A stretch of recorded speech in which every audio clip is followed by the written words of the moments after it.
Yo, what's up, your boy Domuto. We're back with another video. Yes, sir. Today we're watching Death Battle. Deku versus Asta. This was requested by Jab.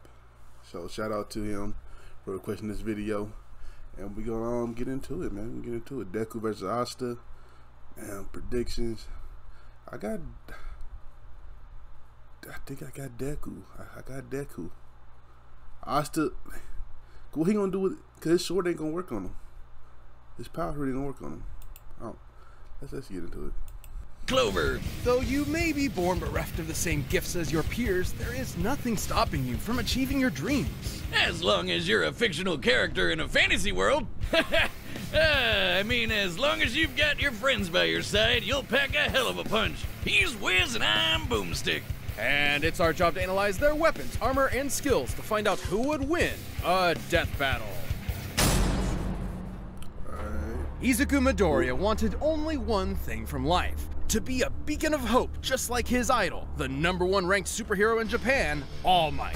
Too bad he was born a freak with no powers. You heard right. This is like a reverse X-Men thing where 80% of the population gets red superpowers, or quirks as they're called, while the remaining fifth are stuck as basic bitches, or as his spiky-haired bully Bakugo called him, Deku. That's a pun on the Japanese word Dekunobu, meaning good for nothing. Persevering despite his basic bitchedness, Midoriya got the chance to prove his quirkless heroic mettle against this giant sludge monster, much to the surprise of one particular almighty onlooker. His body secretly decaying from a horrific injury, All Might needed to find the one who would inherit his all-powerful quirk. And All Might didn't want just anybody. The hero world was filled with glory seekers in it for fame and money. All Might wanted someone whose body moved on its own to save someone. He saw exactly that in young Midoriya, and gave him one of the most powerful quirks in the world, One for All. That was the problem. Even after bulking up from lad to Chad, the recoil from even one punch would shatter all the bones in his arm. So he trained to be able to handle his gift at the superhero school of his dreams, UA High. And that's when he decided to own the name used as a cudgel against him for so many years. Turns out, Deku can also be an abbreviation for Dekiru, someone who can do anything. Exactly the opposite of Dekunobu. One for All allows Deku to release absolutely absurd amounts of strength from different parts of his body, with super moves named after US cities and states. Deku still can't access all of his power safely though. Using 100% will quickly destroy his body, which is why he learned to distribute his strength evenly across his body, a technique known as full cowling. This lets him increase his speed and durability as well, making him more all-rounded, and shifting focus to his own interpretation of One for All inspired by his pal Ida, shoot style, where he pulls out a Glock and blows your brains out. Okay, not really, but in keeping with One for All's rabbit theme, he trades All Might's signature punches for kicks. My version's better. You ever seen Rabbit vs. Gun? I have, and I know how it plays out. Considering the much higher muscle mass of a human's legs, shoot style allowed Deku to output even more power while giving his arms a break. A break from a break. And despite being a classic melee build, Deku can fight at range by punching powerful gusts of air, and even precisely aim them with specially designed gloves. Deku has an encyclopedic knowledge of quirks, and is always analyzing their strengths and weaknesses mid-battle, even if he does sound a little weird. Despite only barely getting accepted in the first place, Deku quickly became one of Class 1A's most dependable fighters. Because, yeah, somehow these students are constantly getting drafted into literal wars against murderous supervillains. Midoriya's successes in battle against ruthless criminals like Stain, Muscular, and Overhaul came much to his old bully's chagrin.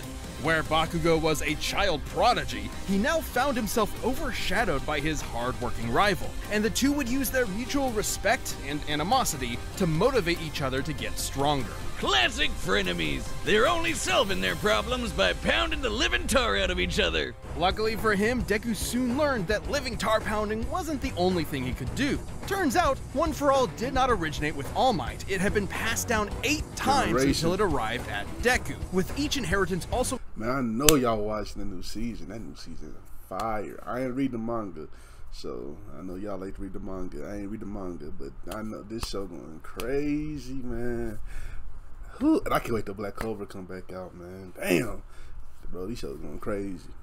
also carrying the previous user's natural quirk as well. Like Black Whip, which lets him manifest crazy long and strong energy tendrils to tie enemies up and swing around the city, or shoot one out of his mouth, just like our girl Fruppy. And Danger Sense, which gives him a minor reactive precognition. AKA, he's Spider-Man. Not even a reach, the mangaka is like the biggest Spidey fan ever. He can also produce a smoke screen to mask his presence, float in midair, or store up kinetic energy over time with Fa Jin. Like that. By storing up enough, he can even match All Might's max power, without any recoil to boot. Strong enough to change the weather and create city block-sized tornadoes with a single punch. And he's even stronger with his newest quirk, Gear Shift, which allows him to increase the speed of an object anytime he touches it. In conjunction with the power of All for One, he can use this to warp reality itself. Deku can go toe-to-toe with arch-villains like Shigaraki, who's fast enough to react to and catch laser beams with his bare hands. But nothing could prepare him for All Might's archenemy, the shadowy like leader they of the spoiling League the of show Villains, for me. Goddamn. All for One. All Might only ever showed his young pupil kindness and support, but that couldn't change the absolutely crushing pressure Deku felt at every moment. Even classically trained dickhead Bakugo came to help his teammate out when he needed it, like when they teamed up to share One for All and punch an island-sized hole in the clouds 24 miles high. Just goes to show that even One for All isn't a one-man army. Deku's true strength comes from his teamwork between himself and his friends. And with their help, Deku will surely become that beacon of hope he dreamt about as a child. One hero for all mankind. Magic! You know it, you love it, and in the world of Black Clover, it doesn't come from a box you bought at a tacky West Hollywood costume shop. Everyone's got it. Mana is the source of all magic, a supernatural energy found in the air and in Damn, living beings, Black Clover, man. except I need that living new season beings to whose come names out. are Asta. Not only was the young Asta an orphan abandoned by his mother at a church as a baby, he was born with a mutation that prevents him from having any mana to speak of. Well, neither do I, and you don't hear me crying about it. Yes, you do, all of the time. But Asta had a dream. Despite his lack of magic, he and his best friend Yuno promised each other one of them would rise to the throne of the greatest military position in the land, the Wizard King. Wizard King? Really, guys? Sometimes they call it Magic Emperor, but we all know what they mean. So he dedicated himself to getting swole as all hell. In a world of nerds, he would be its lone jock god, shoving every last wizard into a locker until they crowned him king. But huge frightening pectorals on a tiny screaming goblin child weren't enough on its own. He needed something powerful enough to shut down his opponent's magic. He needed the 5-leaf clover grimoire. Essentially a book of spells, a grimoire will choose its user and float beside their wielder at all times. And Asta was lucky enough to receive the Uno reverse card of grimoires. The 5-leaf clover can harness the power of anti-magic, which will literally nullify the effects of other magic spells. Almost like wizard kryptonite. Let the locker stuffing commence! Haha, get nerds! It wasn't long before Asta was accepted into one of the 9 squads of Clover Kingdom's Magic Knights, the Black Bulls, filled with lazy drunkards, antisocial otakus, and literal sociopaths. My kind of people! Mostly. But much like with Asta, you shouldn't judge a grimoire by its cover. And soon they were all working together and kicking ass like a family should. Asta harnesses the power of anti-magic by summoning swords imbued with it from the grimoire. Normally, these swords would quickly drain the mana from anyone foolish enough to wield them, but Asta does not have any mana, turning his greatest weakness into a one-of-a-kind strength. He's got his classic Demon Slayer, an enormous greatsword which cuts through spells with its edge and deflects them with its flat. Or the Demon Dweller, which can also absorb and copy magic, then toss it right back to sender. I think my personal favorite is the more complex Demon Destroyer, which severs the relationship between a spell's cause and effect, countering the effects of its magic. This could result in anything from healing a village that was inflicted with poison to preventing reincarnation. Yeah, okay, some of these can get a little heady. I personally prefer keeping it simple, like using anti-magic telekinesis to surf on your sword through the sky. It's worth noting that these swords are made specifically for countering magical attacks and sources of mana. The swords will act as though blunted when striking non-magical foes, more akin to giant clubs than actual blades. Not entirely inconsistent with real-life greatswords. But none of that's even close to as cool as his deadliest sword, the Demon Slasher, a katana as black as the pits of hell and twice as badass. This one actually does cut like a sword, but it's complicated. It lets Asta actually select what he does and does not want to cut, only affecting his target while leaving anything else unharmed. Okay, at this point, isn't that just magic? Magic with a loophole. And he's studied the blade long enough to become a master swordsman to boot. Not in the real-life sense, in the anime sense. He is a He swordsman. can spin himself like a tornado to deflect magic spells, thrust forward at top speed like a charging bull, launch a barrage of anti-magic projectiles. You gotta put respect on Asta's name when it comes to the great swordsman of anime. And even channel anti-magic into his swords to He ain't top vastly tier, increase their but size. he up there. Well, while he may be no good with mana, he has learned to detect ki. Because, of course, The life force existing in all things. Asta can detect hidden opponents and even predict their movements ahead of time, as long as he's fast enough to react. with such crazy powers, Asta was taking on threats like the Eye of the Midnight Sun, the Devil Zagrid, and the Dark Triad. So many nerds, never enough lockers. Too bad for Asta, though. He had one serious inner demon. Literally, housed within the Five-Leaf Clover Grimoire was Liba, a demon exiled from hell for completely lacking magical powers, and who just so happened to get adopted by Asta's mother. Until he got possessed by a different demon and killed her. Vowing vengeance on all demonkind, Liba manifested anti-magic from his hatred as a way to kick their asses, which gave him and Asta a lot of common ground, despite the whole, mom murder thing. In fact, the two became true brothers and formed an unstoppable duo. Liba can actually fully merge with Asta for a massive power boost that lasts up to 5 minutes, at the cost of leaving Asta nearly powerless for the next half hour. Come on, I want it. Okay, y'all spoiling it for me? If I get to be strong enough to slice buildings to pieces, obliterate huge chunks of earth, and I hate when they put time limits on like people with the new powers and shit. That shit's stupid. Like, damn, nigga, why gotta be a time limit? It's stupid. tear the most powerful demons apart. Give me the goddamn book. I'm the book boy, okay? Even characters earlier in the series like Patoli had magic capable of completely vaporizing the entire Clover Kingdom in a single attack. And demons that Asta has fought since then like Dante and Lucifero are leagues stronger. Hell, screw all these demon forms and anti-magic powers. Asta's body is so incredibly well trained, he dodged a beam of light while sleeping. As in, he was asleep, and the force of his sneeze pushed his head out of the way of a beam of light. Light speed sneezes, everyone! And despite his headstrong and irritating personality, AKA screaming at the top of his lungs as Yeah. often as possible. Asta's an intelligent fighter who has leveraged his skill against far more experienced foes. But he wouldn't be anywhere without the ragtag band of deviants he calls friends. With them at his side, there's no way he won't climb the ranks to take the Wizard King's throne. Especially with Yuno pushing them both to get stronger. Unlike other classic shonen rivalries, this one isn't tainted by antagonism. They truly want what's best for each other, even if they're competing for the same throne. Yuno's gonna need all the luck he can get, cause even if Asta never gets mana of his own, his true magic is never given up. Time for a death battle! Sir. Give it up for our 26th World Martial Sword that big? He's gotta be crazy strong. I'm gonna have to rely on more than just my power to take him down. Deku! And the Black Bull Magic Knight, Asta! Just gotta hit him really hard. Begin!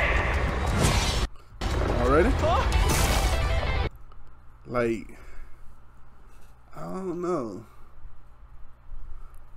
I'm gonna predict. I ain't gonna change my prediction at the end. I'm going Midoriya because what is Asta's sword gonna do against him?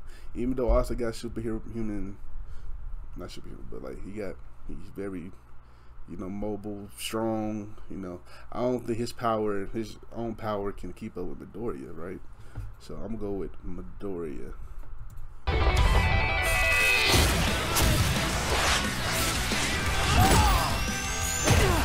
Man, This guy can give even Luck a run for his money.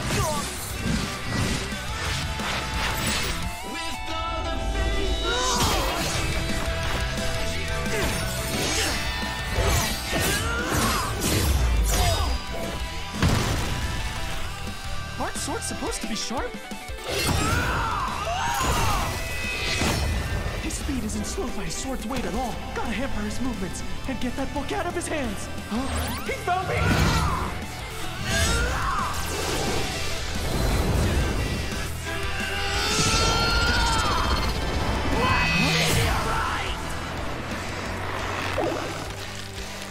Now it's my turn!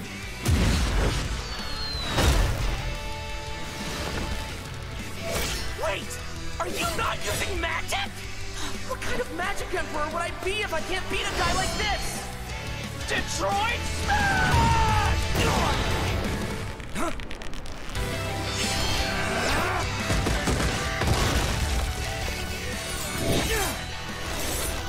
Detroit Smash!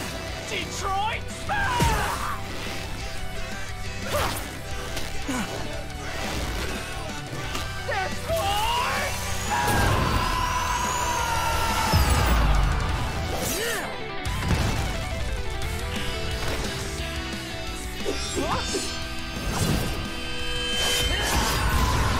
I don't know what Detroit is, but I've had enough of it. I'm ending this quick!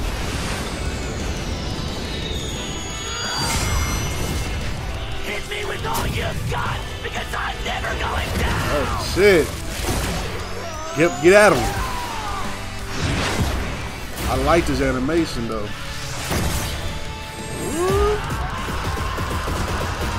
Yeah.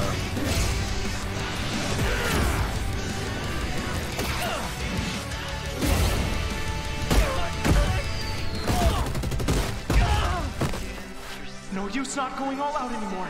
I just gotta hit him really hard. You wanted my best? Here it is! 1,000,000,000% plus ultra!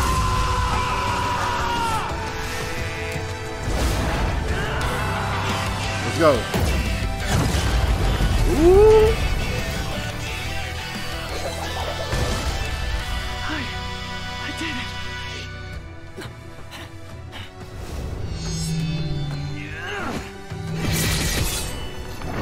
Fuck. Take that, Detroit. For our final round, as Asta takes on last year's reigning champion, Mr. Satan! I wasn't expecting that. Poor Deku. He tried his best, but Asta just shoved him into that great big locker in the sky.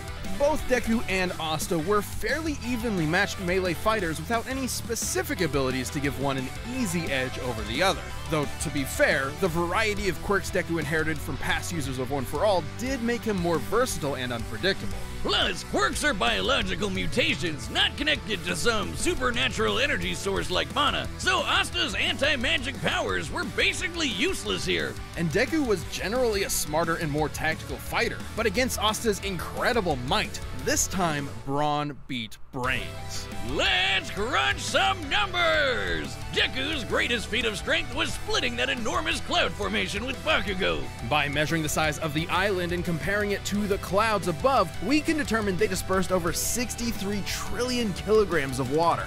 That's the weight of the Great Pyramid of Giza! 12,000 of them! And required an energy of nearly 80 teratons of TNT per punch. Let's compare that to Asta. Patoli's spell was going to be strong enough to vaporize a country the size of the Clover Kingdom. We can use this map from the manga to estimate the size of Clover Kingdom to be about 500 kilometers in diameter, about half the length of Great Britain. Vaporizing a country of that size would require an energy of over 480 teratons of TNT, over 6 times greater than Deku's punch. While Asta uses anti-magic, it isn't an automatic counter. It needs to be comparable in strength to the spell it's combating. And Asta's gotten way stronger since. Asta was also quicker. Sure, scaling to Shigaraki would give Deku roughly light speed reaction time. But Asta could dodge light in his sleep, and that's his base form. even before transforming with Lipa to get way faster. And since Deku and Asta's precognitive abilities more or less matched each other, it was only a matter of time before Asta simply overwhelmed him. Especially since Deku has struggled in the past against faster opponents. Sure, Deku was smarter, but if he literally didn't have enough time to come up with a plan of attack before getting hammered, his brains were wasted. Deku's tactical brilliance and harem-scarum tenacity definitely gave his opponent a run for his money, but Asta's raw power, blinding speed, and deadlier weaponry spelled the end for All Might's pupil. Deku gave it his all, and I wish he had won. Hasta la vista. The winner is Asta. Okay. Hey, if you want more death metal, Alright, we good. What's the next one? No, they gonna show the next one. Vegito. Hold on, I saw Vegito. Hold on.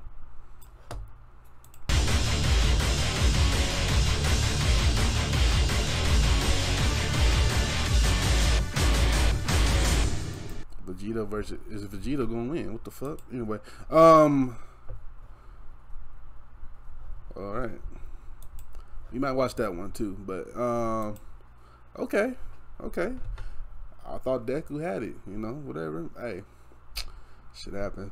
But I mean, they explained that Asta, you know what I'm saying, could get that. I like both characters, so I'm not even tripping like that. But I thought Deku had it because of like, it wasn't in the mana, he don't have no mana, and the swords ain't gonna work. Then he cut him the fuck up at the end. I was like, okay. I don't remember Asta ever using those blades to cut niggas up. That one blade he has with to cut niggas up, but whatever. Anyway, you like my reaction, make sure you like, comment, subscribe, and I'll catch you next time. Peace.